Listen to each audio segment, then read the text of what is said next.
ఈ లంజా కొడుకుని నేను లంజా కొడుకు అని ఎందుకు అంటున్నాను అనేది కూడా మీకు నేను ఇక్కడ ఈ పాస్టర్ని లంజా కొడుకుని తిట్టినా లేకపోతే ఈడు మొక్కే ప్రభు ఎవడైతే ఉన్నాడో ఆ ప్రభువుని తిట్టినా ఇక్కడ నవ్వే అంత విషయం ఏమీ లేదు, బాధపడే విషయమే ఉంది కాబట్టి ఇలా మాట్లాడుతూ ఉన్నాను. శృతాయ నమః అని చెప్పేసి ఇప్పుడున్నటువంటి వాళ్ళు ఆ మంత్రం అని చెప్తున్నవి ఏదైతే ఉందో ఓం శ్రీ కన్య సుతాయ నమః అన్నది. కాకపోతే లంజా కొడక నువ్వు చేసే మోసాలకి నా దేవీ దేవతల పేర్లు అడ్డం పెట్టుకున్నావు చూడి. క్రీస్తు బోస్తో నాకు తెలీదు, ఈ విషయాలన్నీ నాకు చెప్పొద్దు. ఇదే మాట నేను అన్నాను అనుకో, క్రీస్తు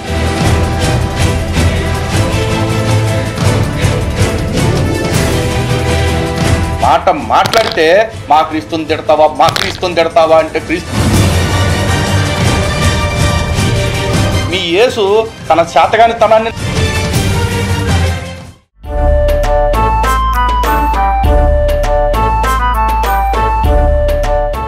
హిందూ బంధువులందరికీ జై శ్రీరామ్. నేను ఏదైతే థంబ్నెయిల్లో ఒక పాస్టర్ లంజా కొడుకి పేరు అది ఫోన్ నెంబరు పెట్టాను, ఆ లంజా కొడుక్కి ఫోన్ చేసి మీరందరూ కూడా సవివరంగా మాట్లాడండి, మీకు తోచినట్టుగా మాట్లాడండి. ఆడిని ఎవడు కాపాడతాడో చూడండి, ఆడి ఏసై వచ్చి కాపాడతాడో లేకపోతే వాళ్ళ అయ్యి వచ్చి కాపాడతాడో తేలిపోవాలి దెబ్బతో. అయితే ఈ పాస్టర్ని నేను లంజా కొడుకు అంటే ఆయన ఏదో తిడుతున్నాను అనుకుంటున్నారేమో. తిట్టడం మాత్రమే కాదండి, ఆ లంజా కొడుకు అనేది ఆడికి ఆ పేరు కింద ఫిక్స్ చేసేస్తున్నాను. మీరు చాలామంది అనొచ్చు, అదేంటి లలిత్ కుమార్ గారు ఇప్పుడు చాలా సాఫ్ట్గా మాట్లాడతారు, సంస్కారవంతంగా మాట్లాడతారు, ఏంటి ఇప్పుడు బూతులు తిడుతున్నాడు అని చెప్పేసి.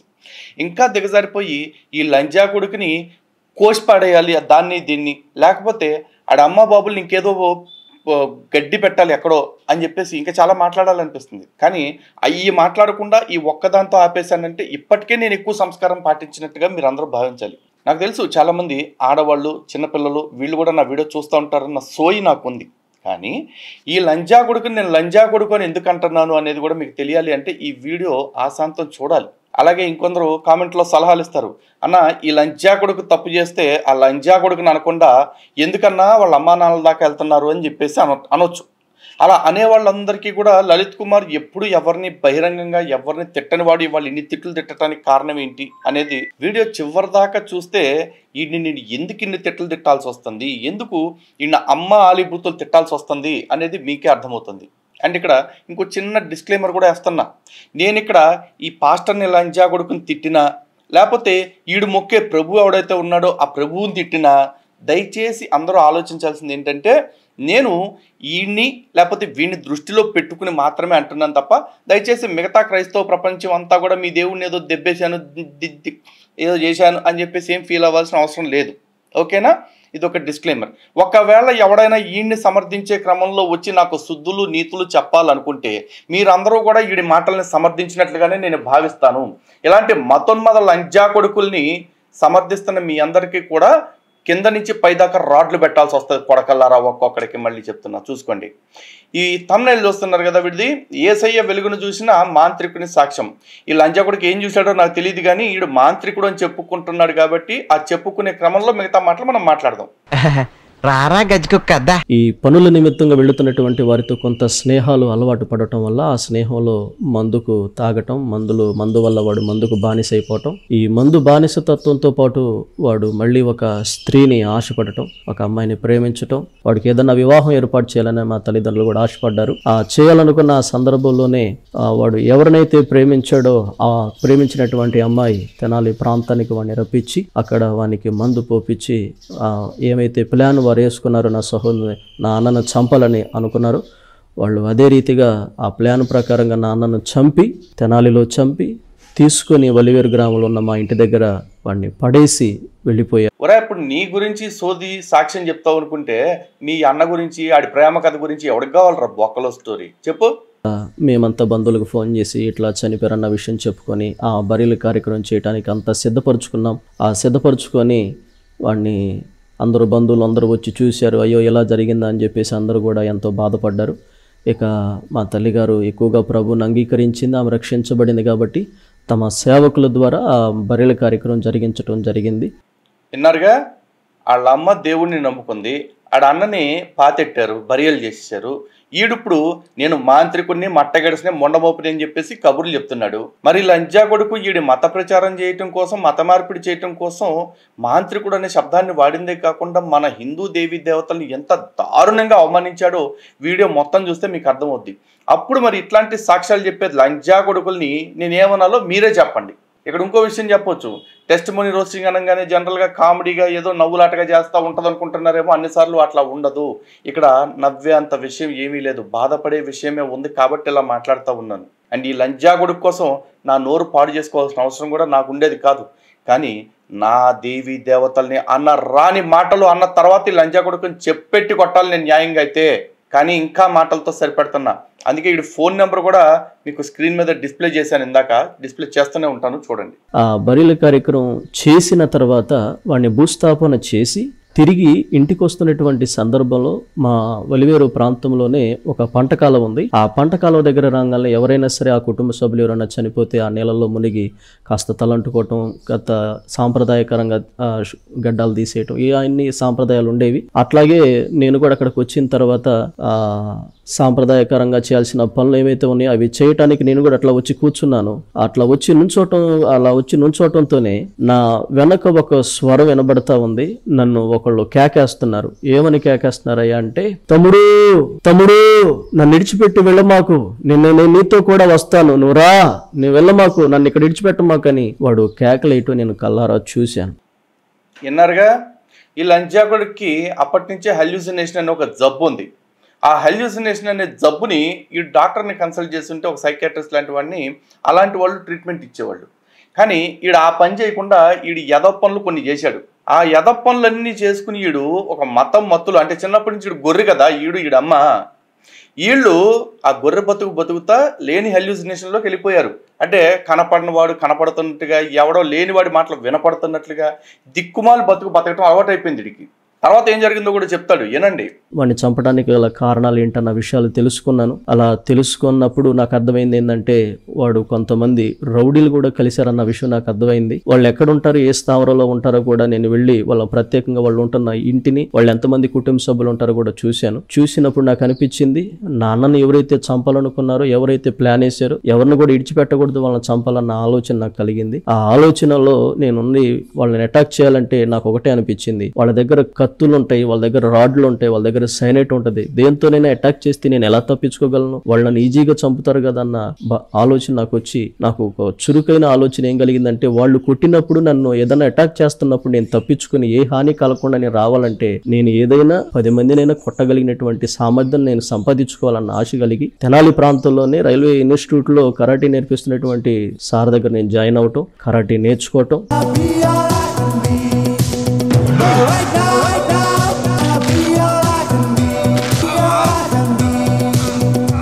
తర్వాత టీచర్గా జాయిన్ అయ్యాను. అంటే కరాటే మీకు ఫుల్గా వచ్చు?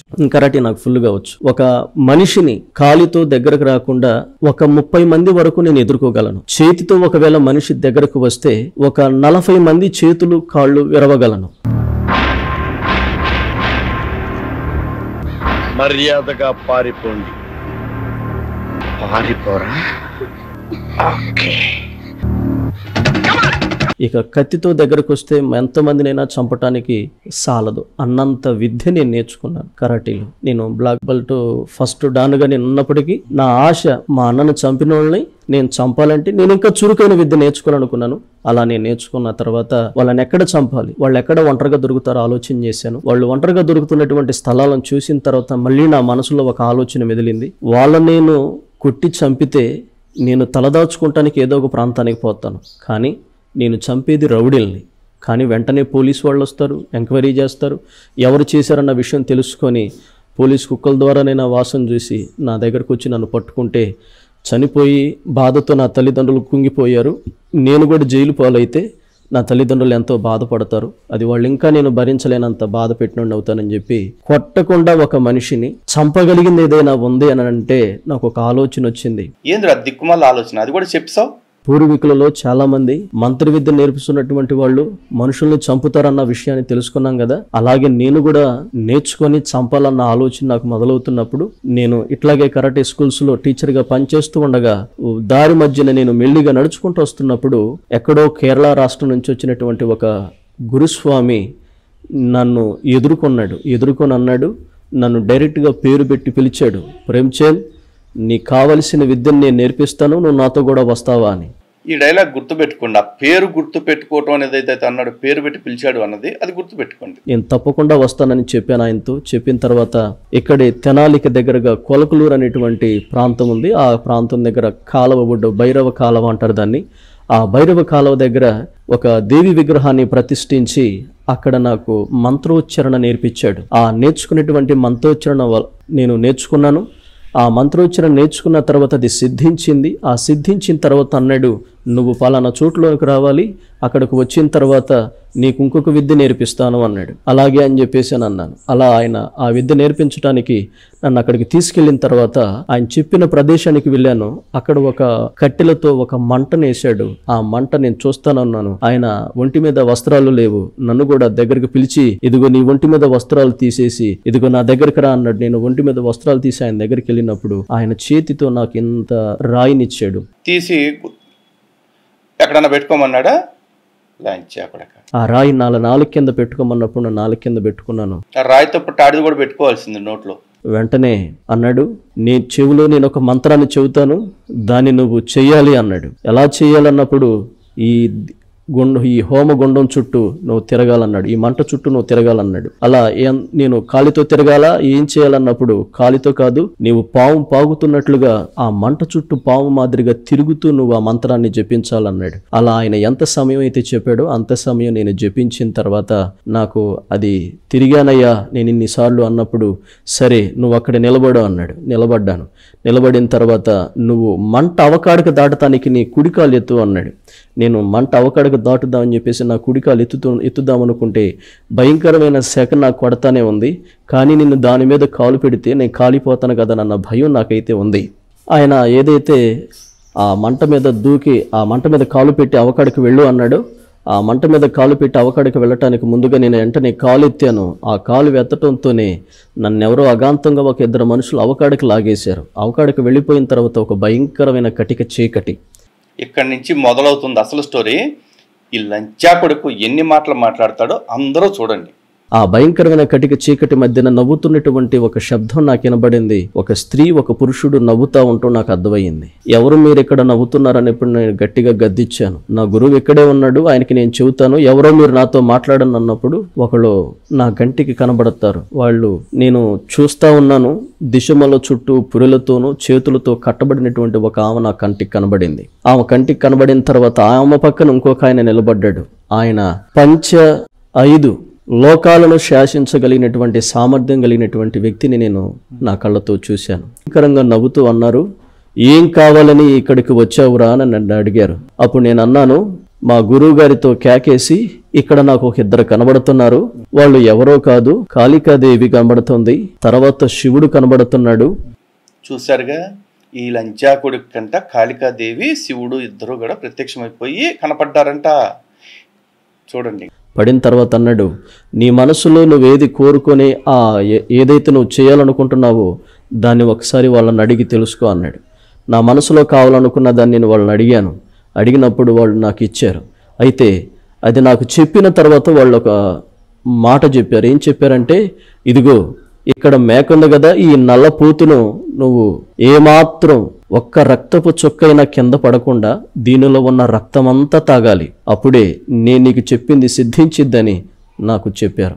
చెప్పిన వెంటనే అమాంతంగా ఒక రాక్షసుడి గనక గొంతెట్ట కొరుకుతారు అలాగే కొరికి 15 కేజీల బరువు కలిగినటువంటి మేక రక్తాన్ని ఒక్క చుక్క కూడా కింద పడకుండా పీనుగ మాదిరిగా పీల్చి పడేశాను.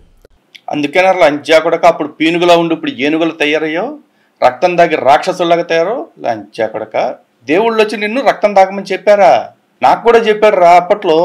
ఎవరో నువ్వు అనుకునేవాడు దేవుడు అనుకుంటావు కదా, ఆ దేవుడే వచ్చి నాకు కూడా చెప్పాడు నీ నోట్లో.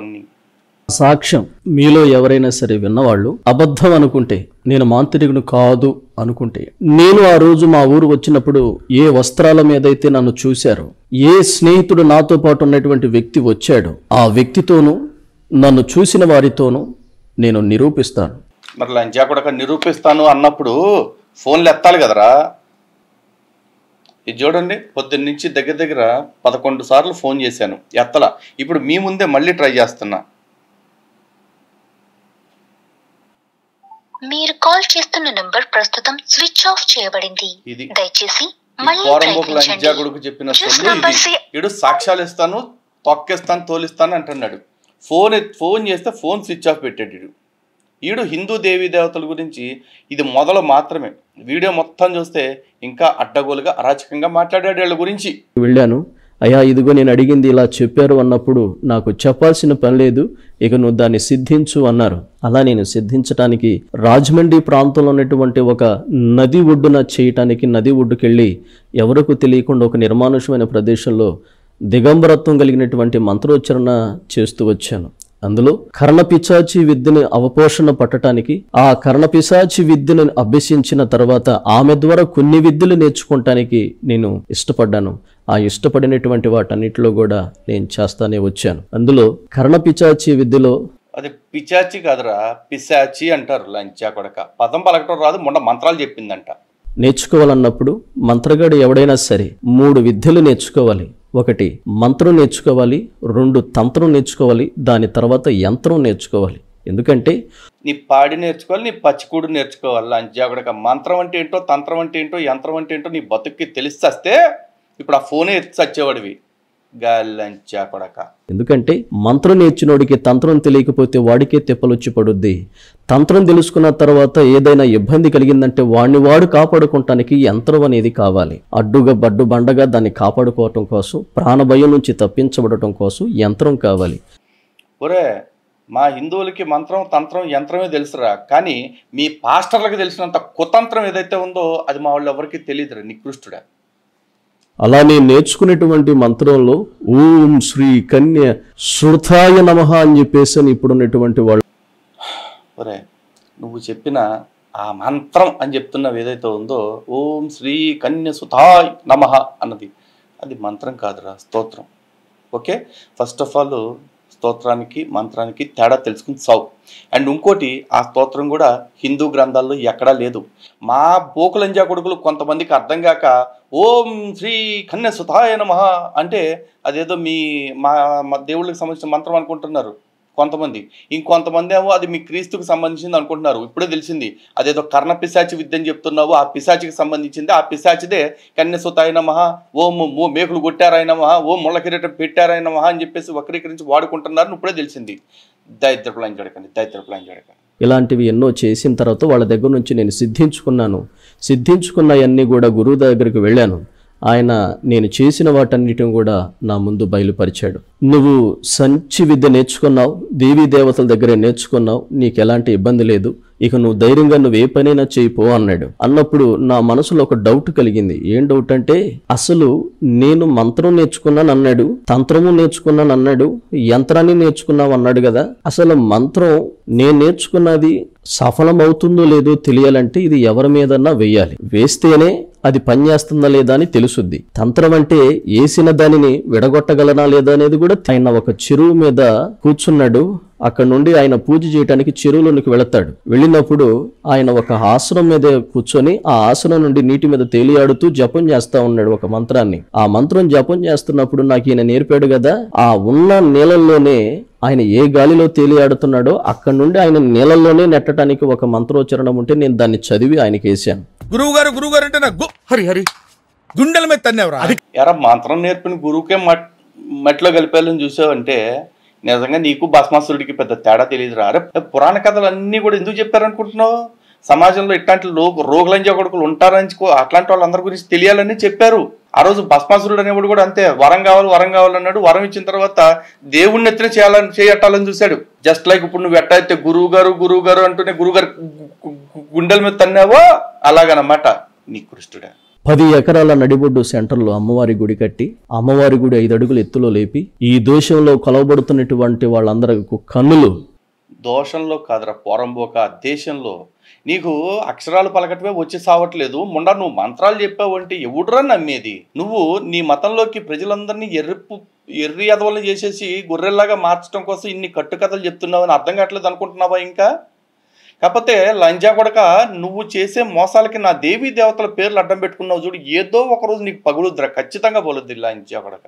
ఇదిగో నేను కట్టిన దాని మీద పడాలన్న ఉద్దేశంతో నేను పని పూనుకున్నప్పుడు డబ్బు కావాలి, పలానా వాళ్ళు నా దగ్గరికి రావాలి అంటే నేను వాళ్ళ మీద ఏదో ఒకటి చేసి వాళ్ళని ఆకర్షించుకొని నేను చెప్పింది డబ్బు నాకు తీసుకొచ్చి ఇవ్వటం కోసం అన్నట్టు వీడిది ఇక్కడతో అయిపోయింది అనుకుంటున్నారేమో. ఎంతకీ వీడి గురువు ఒకడు ఉన్నాడు కదా, ఆ గుడిసెట్ అది ఏమైపోయాడు మీకు తెలియాలిగా ఇప్పుడు స్టోరీ, అది కూడా చెప్తాడు ఏంటంటే దాని తర్వాత మిగతాది కంటిన్యూ చేస్తా. ఈ గురువు గారు ఎక్కడైతే కూర్చుంటాడో నేను కూడా అక్కడే కూర్చోవాలి, ఈయన ఏదైతే చదువుతాడో అది నేను చదువుతాను, ఈయనను పూర్తిగా నేను తాకకుండా ఆ మనిషిని పడగొట్టి చంపగలగాలి అని నాకు ఆలోచన వచ్చినప్పుడు ఆయన మీద ఎక్కడైతే కూర్చున్నాడో అక్కడే కూర్చొని నేను కూడా ఎదురుబల్లా చేస్తూ వచ్చాను. చేస్తూ ఉన్నప్పుడు నా మంత్రం పనిచేస్తుంది. అగాంతంగా ఆయన మెడలు విరిగిపోయిన వాడి మాదిరిగా కింద పడిపోయాడు. అగాంతం కాదురా, అమాంతం. నీ అబ్బాయి నీకు తెలుగు నేర్పటానికే దుంప తెగిపోతుంది. నువ్వు సంస్కృతంలో మంత్రాలు, మూలమంత్రాలు, బీజాక్షరాలు, మట్టిగడ్డలు నీ ముండా. ఎప్పుడైతే ఆయన మెడలు విరిగిపోయిన వాడి మాదిరిగా పడిపోయాడో, పడిపోయిన వాని మీద అగాంతంగా పడి అతను నేను చంపటం జరిగింది. అంటే మీకు విద్య నేర్పించిన గురువు గారిని మీరు చంపేసి? అవునరా, ఎవడైతే నేర్పాడో ఆడి గురువు గారికి గుండెల్లో దన్యాడీడు, అదే చెప్తుంది దాటి నుంచి కూడా. అయితే ఇక్కడ నాకు అర్థం కానిది ఏంటంటే, ఈడింత బాహాటంగా నేను ఆడిని మీద కూర్చొని చంపాను అని చెప్పేసి అంటంటే మరి పోలీస్ డిపార్ట్మెంట్ వాళ్ళు ఏం చేస్తున్నారు? ఇప్పుడైనా సరే ఈ లంజా కొడుకుని అరెస్ట్ చేసి తీసుకొచ్చి గుడారంలో లాఠీ పెట్టి లంజా కొడక ఎప్పుడు చంపావు, ఎక్కడ చంపావు అని చెప్పేసి ఎంక్వైరీ చేసి ఇప్పుడు ఆ కేసు రీఓపెన్ చేసి ఈయన బొక్కలో దొబ్బి రాజమండ్రిలోనే ఎక్కడో చోట ఆ మర్డర్ కేసు ఏదో రీఓపెన్ చేసి దానికి మరి చచ్చిపోయిన తాలూకా కుటుంబానికో న్యాయం చేయటమో, లేకపోతే ఈడు చేసిన పాపానికి వీడికి శిక్ష చేయటమో ఏదో ఒకటి చేయాలిగా. ఎంత బాహాటంగా మర్డర్ చేశానని చెప్పేసి ఇప్పుడు ఆ మర్డర్ని కూడా మత మార్పిడికి వాడుతుంటే మరి పోలీసులు ఏం చేస్తారో చూడాలి. ఎవరన్నా బాగా విషయం తెలిసిన వాళ్ళు, లేకపోతే చట్ట పరిజ్ఞానం ఉన్నవాళ్ళు, న్యాయ పరిజ్ఞానం ఉన్నవాళ్ళు ఎవరన్నా ఉంటే దయచేసి ఈ వీడియోని ట్యాగ్ చేయండి, పోలీసులకి పంపించండి. ఈడు ఏ ఊరు మరి కనుక్కున్నాడు, ఫోన్ నెంబర్ ఇచ్చాడు కదా. లేదు ఈడు ఇప్పుడు మారు మనసు పొంది మత మార్పిడి అయిపోయాడు కాబట్టి ఈయన మేము శిక్షించము, ఇట్లాంటి మటర్లు చేసే అవకాశం ఉంది వాళ్ళకి అంటే చెప్పండి, మేము కూడా మా కక్షలన్నీ తెచ్చుకుని మేము కూడా అల్లెలుయ్య అంటాం. కర్ణాటక నుండి, కేరళ నుండి, ఇంకా 2-3 ప్రాంతాల నుండి కొందరు మాంత్రికులు నా దగ్గరికి నేను పూజ చేసే స్థలానికి వచ్చి కూర్చున్నారు. నేను ముగ్గేసుకొని కూర్చున్నాను, అప్పటికే సగం వరకు చదువుతా ఉన్నాను. నా వెనక నా చుట్టూ కూర్చున్నటువంటి ఆ 4 మాంత్రికులు నన్ను చంపటానికి నా వెనక నుండి ఒక విషకరమైనటువంటి మూలికలు చల్లుతా ఉన్నారు. నువ్వు నన్ను ఎలా చూసినా ఏమీ చెయ్యలే. ఎంత గొప్ప దెయ్యాన్నైనా సరే తరివేసే పోటుగాడు నా వెనకాల కూర్చున్నాడు. వాడి టాలెంట్ చూపించాడో నువ్వు తట్టుకోలేవు. షూరి నువ్వు నీ కామెడీ సినిమాలు, ఆడెవడో మొన్న పొలిమేర అనే సినిమా వచ్చిందిరా, ఆ పొలిమేర సినిమా స్టోరీ చెప్తున్నట్టు ఉంది తప్ప రియాలిటీ చెప్తున్నట్టే లేదు. కర్మ ఏంటంటే నిన్ను నమ్ముతూ కింద కామెంట్లు పెడుతున్నారు, అన్నా నీ సాక్ష్యం తొక్కన్నా, తోలన్నా, బొచ్చన్నా, బొంగన్నా అని చెప్పేసి. వాళ్ళకి రా దండం పెట్టాలా, ఒక్కొక్కడికి మెడలో ఒక ప్రెసిడెంట్ మెడల్ వేయాలి. అంటే ప్రెసిడెంట్ మెడల్ అంటే రాష్ట్రపతి అనుకుంటారు, కాదు ఆంధ్రాలో ముందు అమ్ముతారు ప్రెసిడెంట్ మెడల్ అని, అది వెయ్యాలా నీ కృష్ణులారా. మంత్రాలు నా మీద చల్లుతున్నారు. ఏమైందో తెలియదు గాని ఆకాశం నుండి ఒక భయంకరమైనటువంటి వెలుగు మండుచు నేను కూర్చున్నటువంటి ఆ స్థలం మీదకి వచ్చి అకస్మాత్తుగా దిగింది. ఆ అకస్మాత్తుగా ఎప్పుడైతే దిగిందో నా ముందు కూర్చున్న వాళ్ళు, నా వెనక కూర్చున్న వాళ్ళు ప్రాణం పోయిందన్న పరిణామ పరిస్థితి వాళ్ళకి కలిగినట్లుగా వెన్ను ఇరుసుగుబడిపోయారు. వాళ్ళు చనిపోయారు అనుకుని నేను పూజ అయిపోయిన తర్వాత లెగిచి బయటకు వచ్చేసాను. బయటకు వచ్చేసిన తర్వాత ఆ తెల్లవారి ఆ మధ్యాహ్న కాల సమయంలో గొర్రెలు కాసుకునే వాళ్ళు కొంతమంది పైకి వెళ్ళి చూశారు. ఆ పైకి వెళ్ళి చూస్తే అందులో 4 ఉన్నారు. ఆ 4లో ఒక ఆయన పెద్ద వయసు అయ్యేతలకి ఎప్పుడైతే ఆ విష ప్రయోగం చేసిన వనమూలికలు నా మీద చల్లుతా ఉన్నాడు, ఆయన అక్కడికక్కడే స్పాట్లో చనిపోయాడు. ఒరే నీ బతుక్కి నువ్వు ఎన్ని మర్డర్లు చేసావురా? ఒరు మామూలుగా ఎవరన్నా కొట్టావంటే, ఇప్పుడు నేను లంజా కొడుకని తిట్టావంటే కేసులు కట్టేస్తారు కదా. మరి నువ్వు 2 మర్డర్లు చేశానని చెప్తున్నావు అంటే నువ్వు ఆకాశం నుంచి భయంకరమైన లైట్ వెలిగింది, బొలిపు వెలిగిందని చెప్పినా బొత్స మర్డర్ నీ ఖాతాలోకే వస్తుంది. నువ్వు 2 మర్డర్లు చేసావని చెప్పేసి సిగ్గు లేకుండా చెప్పినా, లేదు మీ అన్నను చంపిన వాళ్ళందరినీ మర్డర్ చేయడానికి స్కెచ్ చేశానని చెప్పేసి చెప్తున్నా, నిన్ను ఇంకా బొక్కలో దబ్బకుండా ఉన్నారు అంటే police must be crazy then. ఆ ముగ్గురు బ్రతికే ఉన్నారన్న విషయాన్ని అక్కడ కొంతమంది తెలుసుకొని అక్కడ నుంచి వాళ్ళని తీసుకొని హాస్పిటల్లో జాయిన్ చేయడం జరిగింది. అలాగా నన్ను చంపడానికి వచ్చిన వాళ్ళు ఉన్నప్పటికీ వాళ్ళు నన్ను ఏమి చేయలేకపోయారు. నేను కట్టాలనుకున్న గుడిని కట్టాలనుకున్నాను, కానీ కట్టలేకపోయాను. నువ్వు బొత్సు జీవితంలో నువ్వు ఏమీ చేయలేవురా ఎద్దవ్వా. నువ్వు చివరిదాకా చూస్తే వీడు ఏమేమి చేయలేకపోయాడో ఒక లిస్టు చెప్పాల్సి వస్తుంది. అవి చెప్తాను చూడండి. వీడు చేద్దాం అనుకుని చేయలేకపోయింది. ఓకేనా? ఏమైందో నాకు తెలియదు, కానీ ఏ అన్ననైతే చంపారో వాళ్ళని చంపాలని నేను ఆలోచన చేస్తే, ఏ రోజైతే ఆ వెలుగు నా మీద కుమ్మరింపబడిన ఆ రోజు నాకేమీ అర్థం కాలేదు. కానీ ఆ తెల్లవారుజామున నేను ప్రతి ఉదయం కొలిసేటువంటి నా దేవీ దేవతలను నేను పిలుస్తుంటే ఎవరూ నా కంటికి కనబడతలేదు. కానీ నా మనసులో ఉన్నదల్లా ఒకటే, నా మనసుకు నెమ్మది లేదు, నాకు సంతోషం లేదు. డబ్బు నా కళ్ళ ముందు ఉంది, కానీ తినటానికి ఉండదు, కట్టుకుంటానికి ఉండదు, తలపోసుకుంటానికి ఉండదు. ఉపయోగం లేని పరిస్థితి అయిపోయింది. ఇలా ఉన్న పరిస్థితుల్లో నేను వాళ్ళందరిని పిలిచి అడిగినప్పుడు వాళ్ళు ఒకటే అన్నారు, నీ మీద పడినటువంటి వెలుగు మేం పోస్తే వచ్చింది కాదు, నీ మీద ఉన్నటువంటి అగ్ని మేము నిన్ను తాకటానికి వచ్చినప్పుడు, నీకు చెప్పటానికి వచ్చినప్పుడు ఆ అగ్ని మమ్మల్ని దగ్గరకు రానియకుండా మమ్మల్ని త్రోసివేస్తుందని చెప్పి వాళ్ళు చెప్పారు. నేను కళ్ళతో చూసుకుంటే నా ఒంటి మీద అగ్ని కనబడతలేదు, నేను చుట్టూ తిరిగి చూస్తే నా చుట్టూ వెలుగు లేదు, కానీ వాళ్ళకు వెలుగు కనబడుతుంది అన్నారు. గుడ్డి గుద్దుకుంటే నడ్డిరిగిందంట. నీకు తగ్గట్టు ఆ పిచ్చలని జడుకులు అందరూ కలిసి సరిపోయారా. మా అమ్మ నా నిమిత్తం ప్రార్థన చేయటం, తిరిగి ఇంటికి రావటం, నా పొట్ట చూసి అమ్మ నా కడుపు నిండా అన్నం పెట్టడం. ఒక మాట అంది, అయ్యా నువ్వు నాకు ఏం చెయ్యొద్దు, కానీ ఇదిగో ఈ ఊరికి ఒక ఆయన వచ్చాడు పాస్టర్ గారు, ఆయన దగ్గరకు ఒక్కసారి రాయ్యా అంది. అన్నప్పుడు ఆమె కోరిక నేను ఎందుకు కాదనాలని చెప్పి తిరిగి నేను ఆ పాస్టర్ దగ్గరికి ఆమె వెంట వెళ్ళినప్పుడు ఆ పాస్టర్ గారు నన్ను చూసి, అయ్యా వందనాలు, నిన్ను ఎప్పటి నుంచో చూడాలనుకుంటున్నానని చెప్పి నన్ను ఎంత ఆప్యాయతగా పలకరించి, అమ్మా మీరు వెళ్ళండి, నేను బాబుతో కొద్దిసేపు మాట్లాడతానన్నాడు. ఇక్కడి నుంచి చూడండి, ఇప్పుడే మత మార్పిడి అనే అంశంలోకి ఎంటర్ అయ్యాడు. ఈ లంచాగుడికి చెప్పే అబద్ధాలు ఎట్లా ఉంటాయంటే, నేను పాస్టర్ చచ్చిపోవాలని కోరుకున్నా, నేను పాస్టరు దెబ్బలు తినాలని కోరుకున్నా, నేను భయంకరంగా క్రైస్తవులను ద్వేషించేవాడిని, పాస్టర్లను పీడించేవాడిని అంటూ అందరూ చెప్పే రొట్ట మాటలు మాట్లాడుతూ ఉంటాడు అనమాట ఈ తొట్లు అని చెప్పడు. బాబుతో కొద్దిసేపు మాట్లాడతానన్నప్పుడు ఏవో ఆమె గురించి మాట్లాడతాడులే అనుకున్నాను. కానీ ఆయన నన్ను చూసి అన్నాడు, నీవేదో తెలియనివంటి ఒక పరిస్థితిలో ఉన్నట్లుగా నాకు కనబడుతుంది, కానీ తమ్ముడా అది కరెక్ట్ కాదు. ఒక్కటి గుర్తుపెట్టుకో, సృష్టి అంతటికి దేవుడు ఒక్కడే, నిన్ను సృష్టించినది ఆయన ఒక్కడే, రేపు నిన్ను బలంగా స్థాపించేది కూడా ఆయన ఒక్కడే. ఆయనే ప్రభువు, ఆయనే రక్షకుడు, ఆయనే క్రీస్తు అని అన్నాడు నన్ను. క్రీస్తు బోస్తో నాకు తెలీదు, ఈ విషయాలన్నీ నాకు చెప్పొద్దు. ఎరా నువ్వు ఇప్పుడు అటు మారిపోయావు కాబట్టి నిన్నేమనరు. ఇదే మాట నేనన్నాను అనుకో, క్రీస్తో బోస్తో అనో క్రీస్తో బొచ్చో అనో అని, నన్ను బతకనిస్తారా మీ వాళ్ళు? మీదడిపోరు. అందుకే నేను అనలేకపోతున్నా, నువ్వు అనేసావు, అంతే తేడా. కాకపోతే ఇక్కడి నుంచి ఇటు చూడండి, ట్విస్టుల మీద ట్విస్టులు ఇస్తాడు. నువ్వేం చెప్పాలనుకున్నావో అయ్యే చెప్పు నాకు అన్నాడు. ఒకే మాట అన్నాడు, నేను ఒక మాట నీతో అంటాను, ఆ మాట గనక నువ్వు నమ్ముకున్న దేవీ దేవతల చేత అనిపించగలిగితే నీకెందుకు వచ్చి నేను శిష్యరికం చేస్తానన్నాడు. నాకు అప్పుడు వెంటనే ఒక చురుకైన శక్తి నాలో ప్రవహించినట్లు అనిపించింది. ఒక పాస్టర్ నా కింద శిష్యరికం చేస్తానంటే అంతకంటే భాగ్యం ఏముంది అని చెప్పేసి ఏంటో చెప్పన్నాను. అప్పుడు అన్నాడు, ఇదిగో ఫలానా ఇది చెప్పు అని. నేనేం ఆలోచన చేయలేదు, సరేలే అన్నాను. అన్న తర్వాత నా మదిలో ఒక మనసు ఆలోచన వచ్చింది, నేను చాలా మందిని హతమార్చాను కదా, చాలా మందిలో ఉన్నటువంటి అపోహ ఏంటంటే పాస్టర్ల మీద ఎవరో చేతబడి చేయలేరనేది ఒక అవగాహన ఉంది కదా, ఒకసారి వీడికేసి నా పవర్ ఏందో చూపిద్దాం ముందు ఆడు చెప్పిన దానికంటే అని ఆలోచన చేసి శ్మశానంలోనికి వెళ్ళి ఆయన పేరును బట్టి, ఆయన పిల్లలను బట్టి, ఆయన భార్యను బట్టి నేను చదువుతూ ఒక ఆమెను పిలిచన్నాను, నువ్వు పోయి ఆయన్ని, ఆయన భార్యని, ఆయన పిల్లల్ని ఒక ఆట ఆడిచ్చి రమ్మన్నాను. ఆ శక్తి వచ్చి నుంచుంది, ఇంటి చుట్టూ తిరిగింది, కానీ లోపలికి పోటలా. మందిరం చుట్టూ తిరుగుతుంది, లోపలికి పోటలా. తిరిగి నా దగ్గరకు వచ్చింది. ఆమె ఎవరో కాదు, పులిమేరల్లో నిలబడేటువంటి పోలేరమ్మ అంటారు. ఇక మాట లేదు, పలుకు లేదు, నా దగ్గరకు వచ్చి నిలబడి అంటుంది, నేను లోపలికి వెళ్ళలేకపోతున్నాను, నా వల్ల కాదు అని. పోలేరమ్మ తల్లి, నేను లోపలికి వెళ్ళలేకపోతున్నాను, నా వల్ల కావట్లేదు అంది. ఎందుకంది? ఈ లంచా కొడుకు చెప్తాడేనండి. పులిమేరలకే నువ్వు హద్దు కలిగిన దానవి, నువ్వు పోలేకపోతే ఇంకెవరు పోగలుగుతారు అని నా మనసులో ఇదయి ఏమైంది అక్కడన్నా. కిటికీల మీద అగ్ని మండుతుంది, తలుపుల మీద అగ్ని మండుతుంది, చుట్టుపక్కల అగ్ని మండుతుంది, నేను లోపలికి పోలేకపోతున్నాను. నీ డౌట్ అగ్నేనా? అగ్ని తీసేస్తే నేను పోతానంది. సరే, నువ్వు వల్లబట్టవలే గాని నువ్వు పక్కకు జరుగు అని పంచభూతాల మీద అధికారి కలిగినటువంటి వాడా, నేను పిలుస్తున్నానని చెప్పేసి పిలిచినప్పుడు శివుడు నా దగ్గరకు వచ్చాడు. నన్నెందుకు నువ్వు పిలిచావన్నాడు. నీతో నాకు పని ఉంది, నేను ఒక పని చేయాలనుకుంటున్నాను.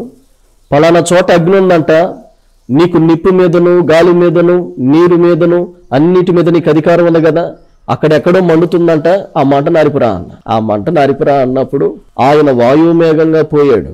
మేఘాలన్నీ కొమ్మరిచ్చి ఆంతుని నీళ్లు కొమ్మరిస్తాడేమో నేను ఎదురు చూస్తున్నాను. పంచభూతాలు కలిగినాడు కదా, మొత్తం కంపింపజేస్తాడేమో నేను ఎదురు చూశాను. మొత్తం ఇల్లే కూల్చొస్తాడు అనుకున్నాను నేను. ఈయన పోయి ఇల్లు కూల్చిరాలేదు, మంటని ఆర్పు రాలేదు, కనీసం ఏదైనా ఒక సంతోష వార్తన తెస్తాడనుకుంటే ఏమీ తీసుకురాలేదు. కానీ తిరిగి వచ్చి అన్నాడు, ఆ మంట నార్పటం నా వల్ల కూడా కాదయ్యా అన్నాడు. ఈ లంజా కొడుకుని ఎందుకు లంజా కొడక అన్నానో మీకు అర్థమైందా?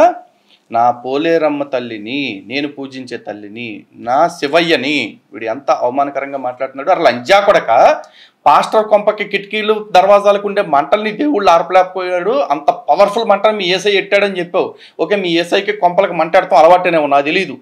మరి మీ ఏసయ్య పాస్టర్ పెళ్ళాన్ని పక్కింటోడో లేకపోతే చర్చికి వచ్చే సాటి విశ్వాసం సీక్రెట్గా పొడుస్తుంటే వచ్చి ఎందుకు ఆపట్లా? మరి అట్టంటప్పుడు ఎందుకు మంటట్టట్లా? మరి పాస్టర్లు అక్రమ సంబంధాలు ఎట్టుకుని రంకులు ఎట్టుకుని చంపేసుకుంటున్న సందర్భాలు నేను చెప్పనా?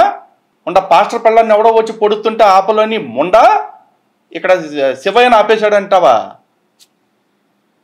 చంపేస్తా లంజా కొడక. ఇంకోసారి మా దేవుళ్ళ గురించి అడ్డగోలు వాగుడు వాగావంటే చెప్పు తీసుకుని తంత లంజా కొడక. మా దేవీ దేవతల విషయంలో నోరు జారావంటే చెప్పు తెగిపోద్ది లంజా కొడక.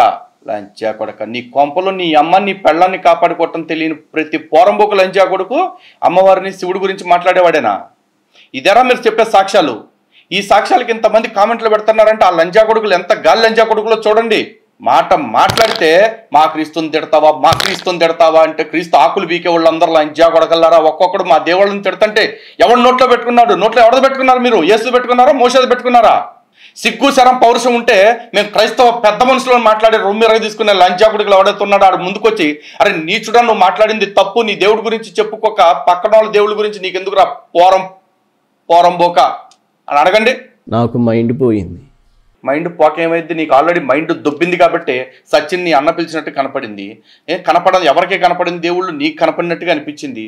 నువ్వు ఏమీ పీకలేవు జీవితంలో. చివరాఖరికి మీ అన్నం చంపిన వాళ్ళని చంపాలని నువ్వు ఏవైతే అనుకున్నావో ఆ ఆకులు కూడా పీకలేకపోయావు. ఒరే, గాలిలో 5 అడుగులు ఎత్తు లేపాలంటే దానికి తగిన మంత్రం ఏందో చెప్పావు. మనిషిలో కడుపులో నెప్పులు తిప్పలు అన్ని పెట్టేది ఏదో చెప్పురా అంటే చెప్పావు. మంట నార్పు రాలేనంటావేంటి? మంట నీ దగ్గరే ఉంది, ఆకాశం నీ దగ్గరే ఉంది, నీరు నీ దగ్గరే ఉంది, నిప్పు అంతా నీ దగ్గరే ఉంది కదా, నువ్వెందుకు చేయలేకపోయావు అని చెప్పేసానంటే ఆయన ఒక మాట అన్నాడు, నేను పుట్టించినటువంటి మంటని అప్పుడే పుట్టినటువంటి పిల్లోడు పాసు పూస్తే కూడా ఆరుద్ది. వింటున్నారుగా ఈ లంజాకుడికి మాటలు? శివయ్య అసలు మంట పెడుతున్నానని చెప్పాడు ఈ లంజాకుడికి. అప్పుడే పుట్టిన పిల్లోడు ఉచ్చబోస్తాడా?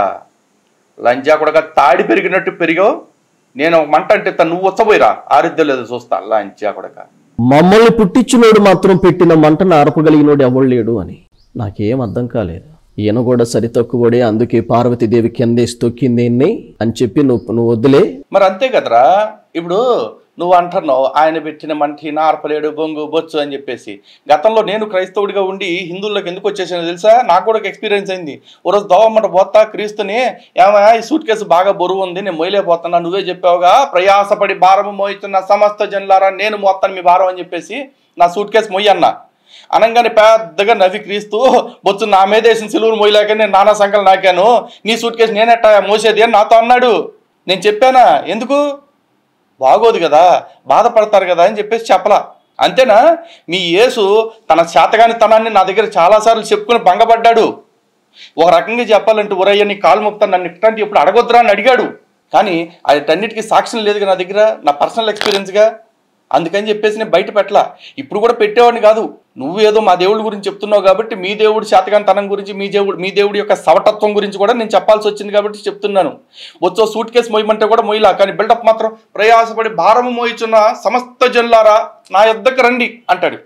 ఆయన దగ్గరికి వెళ్ళామనుకో ఏమీ బొచ్చు మొయ్యలేడు. ఫస్ట్ మొయ్యుడు కాదు, ఆయన వేసుకున్న నైటీ ఇన్ ద సెన్స్ ఆ ఇజ్రాయెలైట్ డ్రెస్ ఏదైతే ఉందో దాన్నే సిరిగేలాగా కొడతంటే బొచ్చు కూడా పీక్కోలేకపోయాడు. ఈయన కూడా సరిగల దేవుడేం కాదు మరి ఆ లెక్కన. ఎందుకంటే నువ్వు డైలాగ్ అన్నావు ఈయన ఒకసారి, ఈయన కూడా సరి తక్కువడే అందుకే పార్వతీదేవి కిందేసి తొక్కింది. ఈయన కూడా సరిగల దేవుడే అని చెప్పేసి నువ్వు అనుకున్నావు కదా. అట్టాగే నేను కూడా అనుకున్నా. ఎప్పుడైతే యేసుక్రీస్తుని కుక్కను కొట్టినట్టు, బాగోదులే కుక్కను కొట్టినట్టు అంటే ఫీల్ అవుతారు, యేసుక్రీస్తుని పంచెలు మొత్తం బట్టలన్నీ చిరిగేటట్టు కొరడాలు పెట్టి కొట్టారో అప్పుడు నేను అనుకున్నా ఈయన వల్ల ఏమీ కాదు, ఆయనే కాపాడుకోలేకపోయాడు. సొక్కా మొత్తం చించి కొడితే ఒళ్ళంతా చీరేస్తే కావాలంటే ఒకసారి దెబ్బలు ఎట్టగొట్టారు చూడు.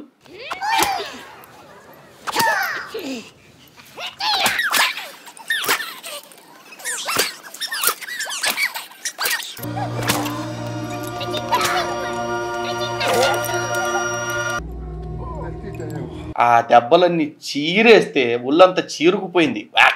బాబాయ్ ఒక్కటి కాపాడుకోలేకపోయాడు. అట్లాంటి వాడికి నన్నేం కాపాడతాడని ఛీ అని ఇసురు కొట్టేసి నేను ఆ మతాన్ని విడిచిపెట్టేసి వచ్చేసాను. మరి నేను కూడా తెలుసా, ఒరే మళ్ళీ వీడియోలన్నీ చూసి లలిత్ కుమార్ క్రీస్తుని తిట్టేస్తున్నాడు, బూతులు తిట్టేస్తున్నాడు, అవమానించేస్తున్నాడు అని ఏడవమాకండి. నాకు క్రీస్తు అన్న మీరందరూ అన్న విపరీతమైన గౌరవం. ఆ గౌరవాన్ని కూడా చాలాసార్లు పాత వీడియోలు చూపించా కదా. కానీ ఈ వీడియోలో ఎందుకట్ట మాట్లాడుతున్నాను అంటే ఈడు నా దేవుళ్ళని అన్నాడు కాబట్టి ఈడికి మాత్రమే తగలాలని అంటున్నా. మీరు పొట్లాలు పిసుకోకండి, అర్థమైందా? మీ విషయంలో నేను అనట్లేదు అనమాట. అమ్మలుగన్నా అమ్మ మహాతల్లి నువ్వురా అన్ని నావన పిలిచినప్పుడు ఆమె నా దగ్గరకు వచ్చింది. కూడా ఇంత అనుమానం వచ్చినప్పుడు మొగుళ్ళు లేకుండా పిల్లల్ని కన్నా అమ్మ కిందకి రా అని చెప్పేసి మేరీని పిలుచుకోవాల్సిందిరా, సరిపోయేది. పరిశుద్ధాత్మను మీద కమ్మించుకునే బిడ్డను కన్నా మేరీ కిందకి రా అమ్మ అని పిలుచుకోవాల్సిందిరా వచ్చేది. వాళ్ళని పిలవకుండా అమ్మలు కన్నయ్యమ్మ అని చెప్పేసి మళ్ళీ మా దుర్గమ్మ తల్లిని ఎందుకు పిలిచేవారు? లఫుట్ లంచా కొడక. ఇంత చేసే టార్గెట్ ఏంటంటే హిందువుల్లో ఏ ఒక్క దేవుడో కాదు మొత్తం దేవీ దేవతలు అందరూ కూడా ఏమీ చేయలేని వాళ్ళు అని అనిపించడం కోసం అందరు దేవతల పేర్లు చెప్తున్నారు తప్ప వీడు పిలవంగానే పంచిలెగ్గొట్టుకుని వచ్చేయటానికి ఏ దేవుడు ఏ దేవత అంత పనిపాటాలు లేకుండా లేరు. అండ్ మోరోవర్ మన సనాతన ధర్మం ప్రకారం వాళ్ళు రావాలి అంటే ఇక్కడలాగా యెహోవా తన కొడుకును పంపి అది పగలగొట్టించి అప్పుడు రక్తం తీసి పాపాలు పోగొట్టేలాగా అక్కర్లా. సంకల్ప మాత్రం చేత మాత్రమే ఇక్కడ అన్ని చేయగల సమర్థులు సర్వశక్తిమంతులు మన దేవి దేవతలు. ఫలానా ప్రాంతం ఫలానా చోట్లో పాస్టర్ దగ్గర కదిలియొద్దు, పాస్టర్ భార్యని కదిలియొద్దు, వాడికి పుట్టినటువంటి 2 పిల్లలు ఉన్నారు, కుమారుడు కుమార్తె ఉన్నారు, అమాంతంగా వాళ్ళ ఊపిరి ఆగిపోవాలి, తెల్లారి నేను వాళ్ళ ఏడుపులు వినాలి, అది నాకు తెలియాలి అని నేను అన్నప్పుడు మేఘాల మీదుగా వెళ్ళినట్లుగా వెళ్ళింది. మొత్తం చూసింది. ఆయనేమో మంట నార్పలేని అన్నాడు, పులిమేరల్లో ఉన్నదేమో మంట నాకు ఎక్కువ అవుతుంది అంది. ఏంట్రా లంచా కొడుక, పొలిమేరల్లో ఉన్నదేందో అంటే పొలిమేరల్లో ఉన్నావిడా అని చెప్పి మర్యాదగా మాట్లాడాలని తెలియదురా? నిన్ను నిజంగా చెప్పెట్టి సెంటర్లో కొట్టకపోతే లంచా కొడక నీకు బుద్ధి రావాలరా ఉంటది.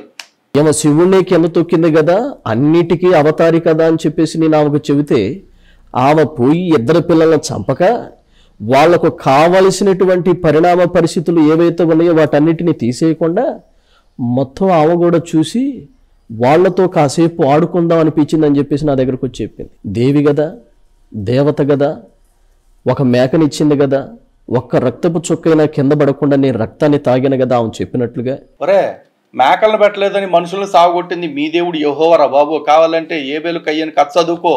ఒక రోజు వెజిటేరియన్ పెడుతున్నాడని చెప్పేసి ఆయన సాగుకొట్టి నాన్ వెజిటేరియన్ తినేవాడి దగ్గర నుంచి చక్కగా గొర్రెపోతులు తీసుకుని తిన్నాడు. అంతేనా?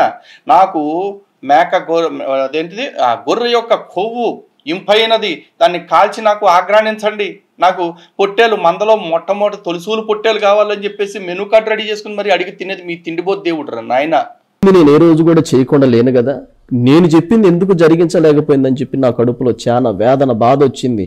అప్పుడు నాకు అనిపించింది వీళ్ళేమి చేయలేకపోయారు కాబట్టి నాకు తెలిసినటువంటి వనమూలికలలో ఒక భయంకరమైన విష పదార్థం కలిగినటువంటి వనమూలికలు ఏవో తెలపాలని నేను ఒక మంత్రాన్ని చదివినప్పుడు నాకు ఆ మంత్రం ద్వారా ప్రత్యక్షమైనటువంటి వ్యక్తి ఎవరయ్యా అంటే వినాయకుడు. ఇంకో దేవుడు అంటే ఓవరాల్గా హిందువుల్లో ఉన్న ఆల్మోస్ట్ దేవుళ్ళందరినీ కవర్ చేసి వీడు వాళ్ళు శక్తిహీనులు అని చెప్పటం వీడి ఎజెండా. అది వీడు చెప్తాడు కూడా, చూడండి. నేను అన్నాను, ఇదిగో పలానా వ్యక్తి మీద నేను ఒక విషప్రయోగం కలిగినటువంటి మూలికలు చల్లాలి, వాటిని నా దగ్గరికి తీసుకురా అని, అవి నాకేదో చెప్పు అని. ఆయన అన్నాడు, పలానాది నువ్వు తీసుకొని పలానా చోట్లోకి వెళ్ళి పలానా నీళ్లు తీసుకొని పలానా ఇదిగా చేసి వాటి మీద చల్లితే చాలు, అరికాలు మొదలుకొని నడినెత్తి వరకు గడ్డలు, చీములు, పొక్కులు భయంకరంగా వచ్చేస్తాయి అన్నాడు. ఫలానా అని నేను ఎందుకు చెప్పట్లేదంటే, బొంగు నీకే తెలియదు కాబట్టి, అవి కొన్ని చెప్పకూడదు కాబట్టి నేను చెప్పట్లేదు. బొచ్చేం కాదు, తెలియదని చెప్పు. లంచా కొడక ఒక మూకిట్లో పెట్టుకొని ఆంతుని చల్లుదామని చెప్పి ఆయన దగ్గరకు పోవటంతోనే వెంటనే నా చేతిలో ఉన్నటువంటి మూకిట కింద పడిపోయింది. అది నేలపాలు అయిపోయింది. నేలపాలు అవటంతోనే మూకిడ మాయమైంది. నేలపాలు అవటంతోనే అక్కడ ఉన్నటువంటి ఔషధము పాడైపోయింది. దరిద్రుడి కారెక్కితే అది రిక్షా అయిందంట. నీలాంటి నికృష్టపు లంజా కొడుకులు చేస్తే అన్ని ఎట్టాగే అవుతాయి. కంటికి కనపడలా, ఎవరో వచ్చి తుడిచేసినట్లుగా అయిపోయింది. అతన్ని చూస్తూ ఉన్నాను కానీ ఏం చేయలేకపోతున్నాను. నా కడుపులో తెలియనంత రౌద్రం ఉంది కానీ నేనేం చేయలేకపోతున్నాను. కానీ నీ బతుకంతా దరిద్రం ఉంది, అందుకే ఏం అవ్వట్లా. తిరిగి వెళ్ళాను. మళ్ళీ రాత్రి కూర్చొని నేను పూజించినటువంటి వాళ్ళందరినీ పిలిచి నేను అన్నాను, నీవు పంచభూతాల మీద అధికారివి, నీవు ఈయననే తొక్కిన దానివి, నీవు పులిమేరల యందు నిలుచున్న దానివి, నిన్నందరూ కొలుస్తారు. కానీ కొలిచిన వాళ్ళందరూ భక్తితో ఎవరైతే కొలుస్తున్నారో వాళ్ళందరి మీదకి నేను నిన్నెన్నిసార్లు పంపించాను. అలా కుటుంబాలు ఎంత నాశనం చేశావు. నిన్ను నమ్మిన వాళ్ళనే నువ్వు నాశనం చేశావు. నా మాటిని నేను చెప్పిన వాళ్ళు నువ్వు ఎందుకు నాశనం చేయలేదు అని అన్నాను. మాటలు లేవు. అప్పుడు నేను అన్నాను, సరే మీరేది చేయకపోయినా పర్వాలేదు కానీ నాతో ఒకడు ఒక మాట అన్నాడు, ఆ మాట మీరు అనగలిగితే వాడు నా కింద శిష్యరికం చేస్తానన్నాడు, చెబుతారా అన్న. ఆ చెప్పు అన్నారు. చెప్పు అనగానే నేను అన్నాను, యేసు రక్తమే జయం అన్నాను. అంతే. ఆయన నాతో చెప్పిన పెద్ద మాటేం కాదు, బైబిల్ వాక్యం అంతా చదవమని చెప్పలేదు. యేసు రక్తమే జయం అని చెప్పు అన్నాడు. అక్కడ ఆ ఒక్క మాట చెబితే నేను పిలిచినటువంటి దేవుళ్ళు దేవతలు అనబడిన వాళ్ళు ఒక్కళ్ళు ఉంటే ఒట్టుబెట్టి. అదనమాట మ్యాటర్.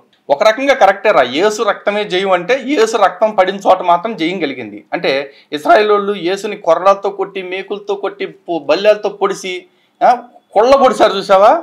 ఆ ఇజ్రాయెల్ దేశం ఒక రకంగా యేసు అనే ఇది వదిలించుకున్న తర్వాత చాలా హ్యాపీగా ఉన్నారా. ఎందుకంటే ఈరోజు ప్రపంచవ్యాప్తంగా జరుగుతున్న అనేక శాస్త్ర సాంకేతిక ఆవిష్కరణల్లో అత్యధిక భాగం ఇజ్రాయెల్ నుంచి జరుగుతుంది. అంటే యూదులు చేస్తూ ఉన్నారు. అండ్ మోరోవర్ ప్రపంచంలో అత్యధిక పేటెంట్లు కలిగిన మతంగా చూస్తే కూడా యూదులు ఎక్కువ మంది ఉన్నారు. ఎందుకు వాళ్ళు అంత సక్సెస్ అయ్యారంటే ఇప్పుడే అర్థమైంది నాకు. యేసుని కిందకు వచ్చిన వెంటనే కనిపెట్టి మేకులు కొట్టారు చూసావా, అందుకు వాళ్ళు సక్సెస్ అయ్యారు. కాబట్టి ఆ రకంగా చూసుకుంటే యేసు రక్తమే జయం అని మీరు అనొచ్చు. కానీ రే నువ్వు యేసు రక్తమే జయం అని చెప్పేసి ఆ దెయ్యం చేయి చూపించావు చూసావా, అది చూపించగానే వాళ్ళు అక్కడి నుంచి వెళ్ళిపోయారంటే భయపడి పారిపోయినట్టు కాదురా బాబు. ఆ సౌండ్ వినటానికే సీదరగా పుట్టేసి, ఆ సౌండ్ వినటానికే ఇరిటేటింగ్గా చిరాగ్గా బాబాయ్ వాంతి వచ్చేలాగా ఉండి పారిపోయి ఉండొచ్చు. కొంతమంది కొన్ని రకాల సెన్సేషన్స్ ఉంటాయి. ఎందుకంటే భయపడినప్పుడు ఎట్లా ఉంటుందో తెలుసా. గతంలో నాతో యేసున్నప్పుడు ఒకసారి అడిగా, ఏమంటే హిందువులందరూ జై శ్రీరామ్ జై శ్రీకృష్ణ అంటూ ఉంటారు కదా, ఒకసారి మీరు కూడా అనొచ్చుగా అన్న. అనగానే అనొచ్చు అని చెప్పేసి ఆగిపోయాడు. ఏం తడబడుతున్నారు ఏంటో చెప్పండి అన్న. ఏం లేదు, అలా పేరు పలికే అర్హత నాకు లేదు, ఇప్పుడు పలికాను అనుకో నా నోరు పడిపోద్దేమోనని చెప్పేసి భయపడుతున్నా అని చెప్పేసి అన్నాడు నాతో. కాకపోతే దీనికి ఎవరు సాక్ష్యం లేరు. అప్పట్లో నేను ఒక్కడిని చూశాను కదా, యేసుతో మాట్లాడింది పర్సనల్గా నేను ఒక్కడినే. కాబట్టి నాతో మాత్రమే చెప్పాడు. ఆ తర్వాత యెహోవాని పిలిచా, ఏమైనా నువ్వేం ఇట్ట అంటున్నావు, నీ కొడుకేం అట్ట అంటున్నాడు, నా కొడుకని నీకు చెప్పానా అని చెప్పేసి ఫస్ట్ ఒకసారి అడిచాడు.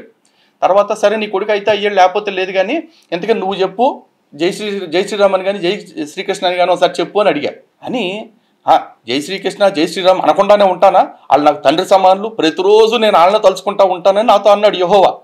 ఇది మా ఇద్దరికి పర్సనల్గా జరిగిన డిస్కషన్లో తెలిసింది నాకు. కానీ అయ్యాం రికార్డింగ్లు చేద్దామంటేనేమో అవో అంటే అంత టెక్నికల్గా మనం ప్రిపేర్డ్గా ఉండం కదా. ఇద్దరు కళ్ళలో మాట్లాడుకుంటూ ఉంటాము, లేకపోతే హెల్యూసినేషన్లో మాట్లాడుకుంటూ ఉంటాం కదా. అప్పుడే చెప్పాడు యెహోవా, నేను వాళ్ళ పేరు తలకుండా నిమిషం గడవదాయా బాబు నాకు అని చెప్పేసి. అట్లాంటిది వాళ్ళే వచ్చి ఇక్కడ ఈ భక్తిగా కూర్చుంటుంటే వీళ్ళ దగ్గర వీళ్ళు యేసు రక్తం చేయం, యేసు వీర్యం చేయం అని చెప్పేసి ఎందుకంటారు? అఫ్కోర్స్ వీర్యం అని నేను డౌటేలే. ఎందుకంటారు చెప్పు? లంచా కొడక, నీకు అర్థం కావాల్సింది ఏంటంటే నువ్వు ఒకటంటే నేను 100 అనగలనరా మొండ లంచా కొడక. నాకు యేసుకి బోల్డ్ పర్సనల్ డీలింగ్స్ జరిగాయి. ఇద్దరం కలిపి ఒకే దాని దగ్గరికి వెళ్ళాను తెలుసా. అంటే దేనికో అనుకున్నావు, హీలింగ్ చేయటానికి తెలుసా. పంచభూతాల మీద అధికారి కలిగినోడు తత్తరబెత్తరలాడి తెలిపోయాడు. గ్రామం అంతటి మీద అధికారి కలిగింది, ఏలలు వేసి రంకులేయగలిగింది, తత్తరబెత్తరలాడి తెలిపోయింది. నాకేం అర్థం కాలేదు. నేను ఏ వ్యక్తినైతే మొల చుట్టూ కట్టుకునేటువంటి పురులు కలిగినటువంటి చేతులు కలిగినటువంటి తల్లిని చూశానో ఆఖరికి ఆమె కూడా తత్తరబెత్తలాడి తెలిపోయింది. నేను మళ్ళీ పిలిచాను, ఇక నేను మిమ్మల్ని ఏమి అడగను, ఒక మాట అడుగుతున్నాను చెప్పండి అన్నాను. ఏంటి అన్నారు. ఈ మాట అనటంతోనే మీరు ఎందుకు వెళ్ళిపోయారు అన్నాను. అప్పుడు వాళ్ళు నాతో చెప్పినటువంటి మాట ఏంటంటే, సమస్త మానవాళిని రక్షించటానికి నిజము కలిగినటువంటి పరిశుద్ధ రక్తం ఇదే. ఆ రక్తములోనికి అనేకులు చేర్చబడకుండా ఉండటం కోసం మేము ఎన్నో ప్రయత్నాలు చేశాం. ఆ రక్తంలో చేర్చబడినటువంటి వాళ్ళను నాశనం చేస్తుంది కూడా ఇప్పుడు మేమే. చూసారా లంచాకుడికి ఎట్ట అంటున్నాడో, హిందువులందరికీ అంట వాళ్ళు వేరే మార్గం వైపు, ఈ క్రీస్తు అనే మార్గం వైపు పోకుండా, రక్తం వైపు చేరకుండా వీళ్ళు కాపాడుతున్నారంట. లంచాకుడక గోచి కట్టుకుని వచ్చిందే 2000 సంవత్సరాల క్రితం కదరా. మరి ఆ 2000 సంవత్సరాల క్రితం అంతా కూడా ఈ దేవతలే ఉన్నారా. ఈ దేవతల్ని నమ్ముకున్నాం కాబట్టి భారతదేశం పుణ్యభూమిగా, వేదభూమిగా, కర్మభూమిగా, ధర్మభూమిగా ఇంకా బతుకుతా ఉంది. ఈ రోజుకి కూడా భారతదేశంలో మేమందరం కూడా ఎవడైతే ఏముంది, ఎవడ పనాడు చేసుకుంటాడులే, వాడి దేవుడు, వాడి నమ్మకం వాడిది అని వదిలేయటానికి కారణం ఆ దేవతలు చూపిన మార్గమే. అదే నీ రోకు మార్గంలోకి నేను వస్తే లంచాకొడక నా దేవుడు మాత్రమే దేవుడు, నా దేవుడిని నమ్మని వాళ్ళని చంపేయాలి లేదా మార్చేయాలి అంటూ దౌర్భాగ్యపు బతకాల్సి వచ్చేది. నేను ఒక ఆధ్యాత్మిక కూలోడిని అయిపోయేవాడిని. ఆ కూలి బతుకుతూ నేను మారటం కాకుండా ప్రతిరోజు నా చుట్టుపక్కల ఎవరిని మార్చాలా, ఎవరిని కరవాలా, జాంబీల్లాగా అని చెప్పేసి కొరుకు మార్చు అన్నట్టు అయిపోయేది నికృష్టుడా. ఆ నికృష్టపు బతకకుండా నా పూజలేవో, నా అనుష్ఠానాలేవో, నా ధర్మం ఏదో పాటించుకుంటూ నేను దర్జాగా బ్రతకగలిగే స్వతంత్రాన్ని, స్వేచ్ఛని ఇచ్చింది నాకు నా సనాతన ధర్మం. నువ్వు చెప్తున్న ఈ దేవి దేవతలే పోరంబోకలంచి అక్కడికల్లారా. కానీ ఆ రక్తాన్ని ఎవరైతే ఉచ్చరిస్తారో, ఆ రక్తాన్ని బట్టి ఎవరైతే వాళ్ళు తలుస్తూ ఉంటారో, మేము అక్కడ ఉండలేం, మా వల్ల కాదు అది వినటం. ఒరే నా దగ్గర ఇంతమంది ఉన్నారు దేవీ దేవతలు, వీళ్ళలో ఏ ఒక్కళ్ళకైనా సరే కాలి గోటికి లేదు, ఆ గోటి మీద ఉన్న ధూళి స్థాయికైనా సరే నువ్వు చెప్పేవాడు సరిపోతాడేమో, వచ్చి నిరూపించొచ్చి లంచి అక్కడిక. అసలు దేవీ దేవతలతో పోల్చడం అంటే, నా భారతదేశంలో ఉన్న ధర్మాత్మల పేర్లు కొంతమంది చెప్తా, ఆ ధర్మాత్మల కాలి గోటికి లేదా ఆ గోటి మీద ఉన్న దుమ్మికి కూడా నువ్వు చెప్పేవాళ్ళు సరిపోరా నికృష్టుడా. ఈడి వీడియో చూసుకుని ఈడికి మాత్రమే కౌంటర్ చేయలేదు, మా దేవుడిని అవమానించేశాడని పొట్లాలు పిసుక్కునే పోరంబోకులు ఎవడన్నా ఉంటే చర్చ చేస్తానంటే రండిరా తెలుసుకుందాం, ఎంత తోపో మాట్లాడదాం. ఈడు ఇంకా చాలా సొల్లు చెప్పుకుంటూ వచ్చాడు. ఈడు క్రైస్తవుడిగా ఎట్ట మారాడు చెప్పాడు ఇప్పుడు దాకా. ఈడు క్రైస్తవ పాస్టర్గా ఎట్ట మారాడో తర్వాత చెప్తూ ఉంటాడు. అంటే తొండముద్ర ఊసరవెల్లి అయినట్టుగా విశ్వాసముద్ర పాస్టర్ ఎట్ట అయ్యాడు అనేది పెద్దగా కొత్త వింత ఉండదు. వీడికి ఎప్పుడో కష్టాలు వచ్చేస్తాయి, డబ్బులు లేకుండా చచ్చిపోయే పరిస్థితి వస్తుంది. ఆ టైంలో ఎవడో వచ్చేసి ఒక 5,000 10,000 ఎత్తాడు. ఆ వచ్చినోడు తెల్లంగి వేసుకుని ఉండేపాటికి ఏసే వచ్చాడు అని చెప్పేసి అనుకుంటాడు. అదే ఈ నేయటానికే వచ్చాడు అనుకుంటాడు, అంటే ముష్టేయటానికి. ఆ వచ్చి ఒక 6,000 7,000 ఇచ్చాడంట. ఈడు అది చెప్తున్నాడు. అదే వీడి దగ్గర రూపాయి లేక పెళ్ళాం పిల్లల్ని కూడా పోషించుకోలేని స్థితిలో ఉన్నప్పుడు, ఏది వీడి గొర్రెగా మారిపోయిన తర్వాతే అప్పుడు ఇక పెళ్ళాం పిల్లల్ని ఎక్కడో వదిలేసి వీడు చచ్చిపోదామని రైలు పట్టాల మీద పడుకుంటే ఎవడో వచ్చి 7,000 రూపాయలు వీడికి ఇచ్చాడంట. ఆ డబ్బులు దొరికేపాటికి అప్పుడు వీడికి ఆ జ్ఞానోదయం అయింది. ఓహో నన్ను దేవుడే కాపాడుంటాడు, అది ఆ కాపాడిన దేవుడు యేసుక్రీస్తే అని చెప్పేసి. దాంతో ఇక నుంచి నాకు ఈ దారిలో వెళ్ళానంటే బొచ్చు ఏమీ మిగలదు బొచ్చులోకి. అదే నేను విశ్వాసం నుంచి పాస్టర్ అయిపోయాను అనుకో, అందరూ ఎత్తుక్కుంటూ వచ్చి నాకే ఎత్తారు, నేనే పాస్టర్ని ఎత్తుక్కుంటా వెళ్ళి ఇచ్చే కర్మ నాకు పోద్దని చెప్పేసి పాస్టర్ అయిపోయాడు. ఆ పాస్టర్ అయిపోయిన తర్వాత ఈడేం చెప్తున్నాడు చూడండి ఒకసారి. నాకేమాత్రం జీతం సరిపోక కొన్నిసార్లు నేను చేసిన అప్పులకి కొంతమంది నా ద్వారా నేను కొంతమందికి షూరిటీ ఉండటం వల్ల, వాళ్ళు చనిపోయినందువల్ల వాళ్ళు చేసినటువంటి లక్షల రూపాయల అప్పులకు కూడా నేను బాధ్యత వహించాల్సి వచ్చింది.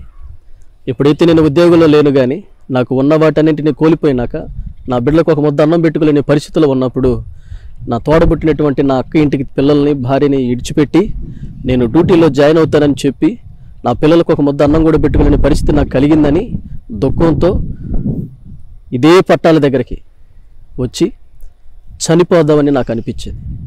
అలా ఎప్పుడైతే చనిపోదామని నాకు అనిపించిందో నా తల ఆ పట్టాల మీద పెట్టి పనుకున్నాను. ఎవరు రాలేదనిపించింది. సడన్గా ఒక ఆయన నా దగ్గర నిలిచి, ప్రేమ్చంద్ ఇదిగో నీ చేయి పట్టుకుంటున్నాను, నువ్వు పైకి లే అని నన్ను లేపి నన్ను కొంత దూరం నడిపించుకెళ్ళి, చనిపోవటానికి దేవుడు నిన్ను ఏర్పరచుకోలేదు, బ్రతికించుకొని అనేకులను బ్రతికించడానికి ప్రభు నిన్ను ఎన్నుకున్నారని నన్ను ఆదరించి నేను ఆయన కడిసి నడిచి వెళతా ఉన్న సందర్భంలో ఇక్కడ ఏం కనబడుతుందని అడిగాడు పక్కకు చూపించి. అరిటాకు కనబడుతుందయ్యా అన్నాను. ఆ అరిటాకు వెళ్ళి తీసుకొని రా అన్నాడు. అరిటాకు తీయగానే ఆ అరిటాకు కింద 100 రూపాయల కాతికాలు కలిగినటువంటి డబ్బు పెట్టబడటం నేను చూశాను. అయ్యా ఇక్కడ డబ్బు ఉందంటే అది నీకోసమే, ఇక మీదట జీవించు అన్నాడు. అవి ఎంతయ్యా అంటే అక్షరాలు 7,000 రూపాయలు ప్రభు నాకు ఆ రోజు అక్కడ ఇచ్చాడు. తర్వాత అయ్యా ఇదిగో డబ్బు దొరికింది అని నేను ఆయన పిలిచి చెప్పినప్పుడు ఆయన వెనక్కి తిరిగి చూశాను, ఆయన అక్కడ లేడు, ఆయన మాయమైపోయాడు. అప్పుడు నాకు అనిపించింది, నన్ను ఆదరించడానికి వచ్చిన వ్యక్తి ఎవరో కాదు, నన్ను బలపరచడానికి వచ్చిన వ్యక్తి ఎవరో కాదు, ప్రభువే నా కోసం వచ్చాడని నేను ఎంతో సంతోషపడ్డాను. నాకు అర్థం కావట్లా, నువ్వేమో స్వయంగా చేసిన అప్పులు అన్నావు, ఎవడో ఎగదోసిన అప్పులు అన్నావు, ఎవడికో షూరిటీ పెడితే దుబ్బేసి చచ్చిపోయిన ఆడి తాలూకు అప్పులు అన్నావు. ఇన్ని లక్షల అప్పులు అయిపోయినప్పుడు ఆడు వచ్చినోడు ఎట్టాకు వచ్చాడు కదా, 7,000 కాకుండా 7 కోట్లు ఇచ్చుంటే నీ బతుకు సెట్ అయిపోయేదిగా. ఎట్టా ఇస్త్రీలను సొక్కాలు వేసుకుని దిక్మల సాక్ష్యాలు చెప్తూ నా కళ్ళ ముందు కనపడేవాడు కాదు కదరా. మరి 7,000 ఎందుకు ఇచ్చాడురా? దీని అమ్మ బతుకు. ఇది కూడా చివరికి అదేది అతడు సినిమాలోంచి కాపీ కొట్టిన సీనే చెప్తున్నావు నువ్వు. ఒక్కటన్నా రియాలిటీ చెప్పిస్తావనరా? ఏమన్నా ఉందా? నీ బతుకు తగలయ్యా. రోజు నుంచి ఈ రోజు వరకు ప్రభు ఆ రోజు నుంచి ఈ రోజు వరకు చేసిన సహాయం ఇప్పుడు వరకు కూడా నా ప్రభువే నన్ను నడిపించుచున్నాడు. అలా వచ్చినటువంటి నేను ఆ రోజు ప్రభు పట్టుకున్నటువంటి ఆ సమయం వరకు ఈ రోజు వరకు కూడా దేవుని పరిచర్యలో ప్రభు నన్ను వాడుకుంటున్నాడు. అనేక అద్భుతాలు, దురాత్మలు పట్టిన వాళ్ళు విడుదల, అనేక క్యాన్సర్ వ్యాధి నుంచి కొంతమంది విడుదల పొందిన వాళ్ళు ఉన్నారు. HIV ద్వారా కూడా విడుదల పొందినటువంటి వాళ్ళు ఉన్నారు. HIV ద్వారా ఎవరైతే బాధించబడుతున్నారో దాని నుండి విడుదల పొందిన వాళ్లే ఈరోజు దేవుని మందిరం 9 లక్షల రూపాయలు పెట్టి మందిరం కట్టించారు. ఆ పిల్ల ఒరేడి అబ్బా 9 లక్షలు రాబడి బాగానే ఉందిరా నీకు.